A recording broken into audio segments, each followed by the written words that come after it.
Good afternoon, ladies and gentlemen. Bit arse end upwards, but I am filming the outside of the church after I've done the inside. Well, I wasn't sure whether it was going to be open, how long they stay open for with everything that's going on, so I got the inside done.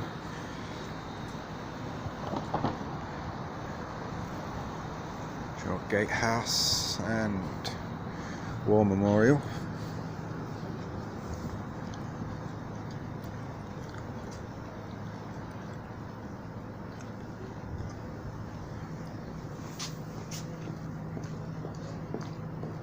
Lieutenant Cuthbert Farrar Savage, there's another name on the side there. Must have fitted that one on last.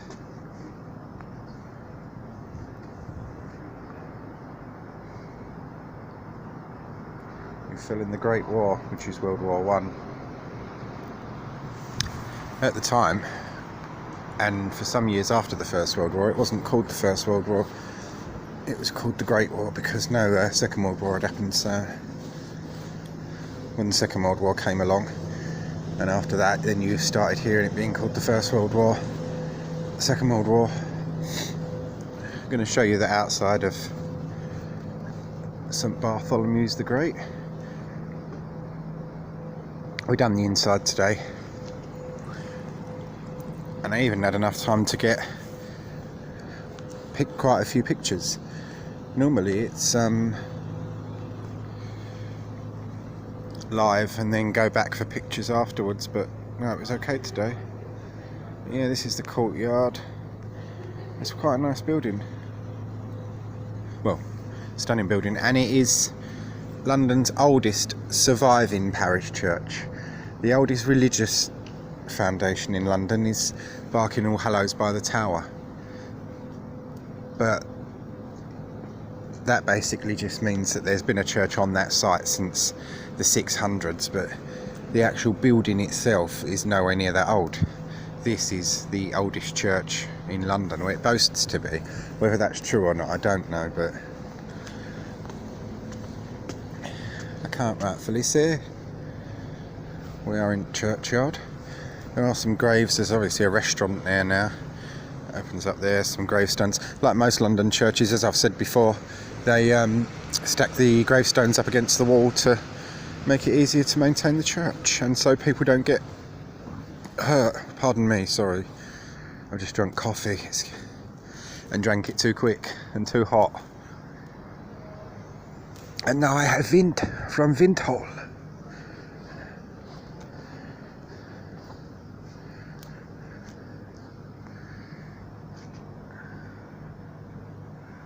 Must say I've enjoyed today. The church and whatnot. When I got up today, as for the last few days, I've not been feeling 100%, but damn sight better than some are feeling. I know that. And when you get like that, especially if you do suffer from depression, you have to force yourself out of it. Got to.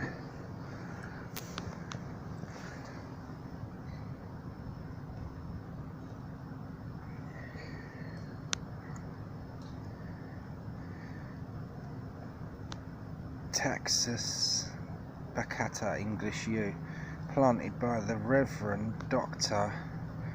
E. Woolbank, something, rector, and you see it's quite well on the way, but basically was to commemorate the 850th anniversary of the foundation of the Priory and Hospital of St Bartholomew's. So don't forget, the hospital, which is over there, we think is a separate institution now, but when this place was founded, the church ran the hospital. That's what happened. The churches ran the hospitals, the infirmaries as they'd be called. And when Henry VIII came along and got rid of all that, for quite some time afterwards, the ill and sick and destitute literally had nowhere to go, and that's why poor law unions were brought in, and you had to end up with workhouses, which were not nice places.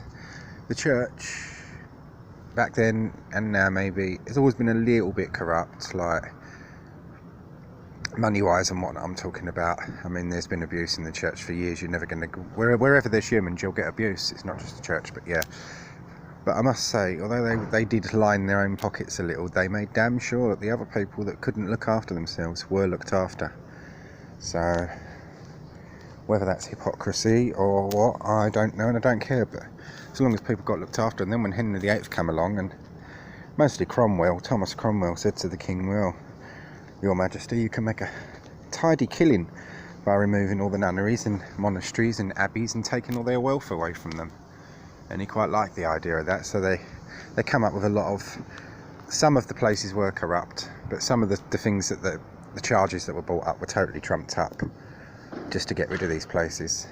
And the king made himself, in today's terms, a multi-million or billionaire from the wealth that he took from the church.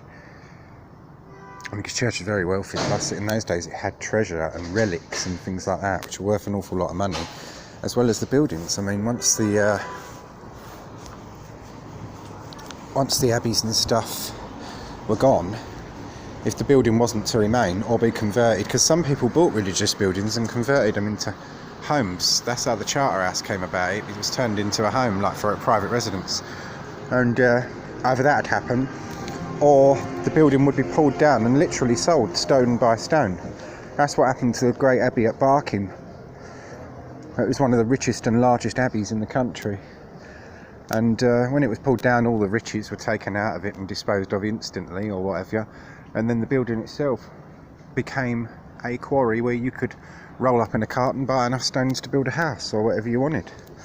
And that's what happened to a lot of the places. So a lot of our ruins that we have of nunneries, abbeys, monasteries, that's why you often only have foundations and things like that, because they literally stripped them bare and made as much money out of these places as they could. Henry VIII was a pretty ruthless man. This church, this was a priory, so like so many others, it could have been destroyed and gone completely, but because it had the hospital attached to it, and the priory church could be turned into a parish church, there would have been a lot more on this site of priory buildings and such. But yeah, he was a stink pot, old Henry VIII, and then you had Cromwell as well, who didn't help matters. Let's cross over.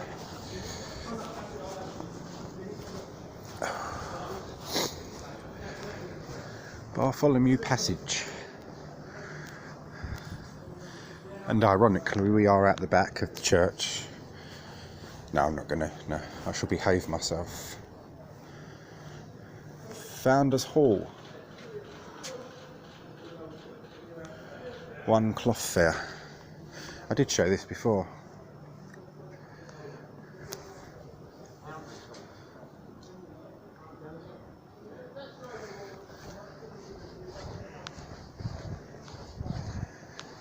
It's cold and damp and wet and narky today.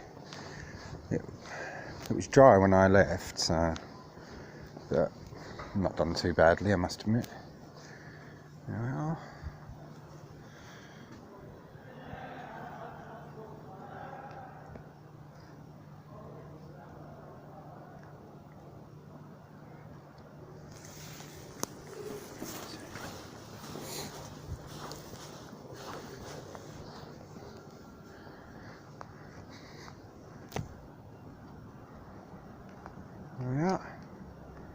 Right, get you to 9 minutes, and that'll do for that one then. Take care everyone, hope you enjoyed it.